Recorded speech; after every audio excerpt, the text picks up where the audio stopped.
Well, it's President Trump's first full day of a second term in office. Yesterday, after he was sworn in, he signed a record number of executive actions, including pardoning or commuting nearly all of the January 6th defendants. Jared Hill reports from Capitol Hill.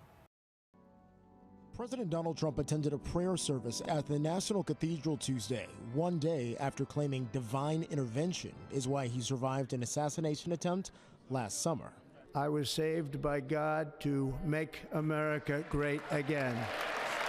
Shortly after taking the oath of office, the 47th president signed a record number of executive actions. This is January 6th. He also issued broad pardons and commutations for defendants who attacked the Capitol on January 6th, even those convicted of attacking law enforcement. When asked why, Trump made baseless claims the FBI played a role in instigating the attack. There were outside agitators involved, and obviously the FBI was involved. Michael Fanone is a former D.C. police officer who was attacked at the Capitol. I can assure you that these individuals will go on to commit acts of violence, maybe even commit acts of violence against me or members of my family.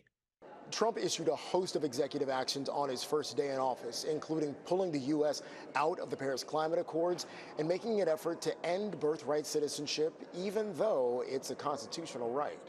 He also halted a law requiring TikTok to break from its Chinese-based parent company.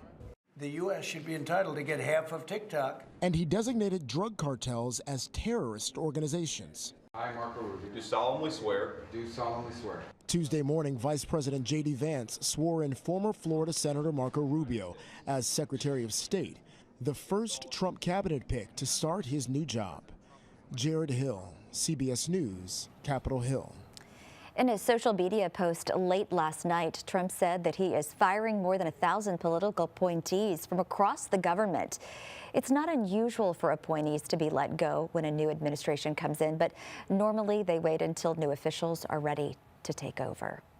Well, after President Trump's inauguration and a busy day of those executive actions that we just told you about, there was also a night of pomp and circumstance. President Trump, First Lady Melania Trump, Vice President J.D. Vance, and his wife Usha Vance attended 3 official inaugural balls.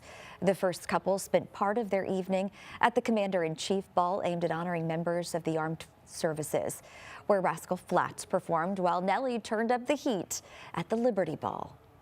My performance is definitely for the office. I feel honored that I've been asked. Inaugural balls are hot ticket events, and the tradition dates back to the early 19th century.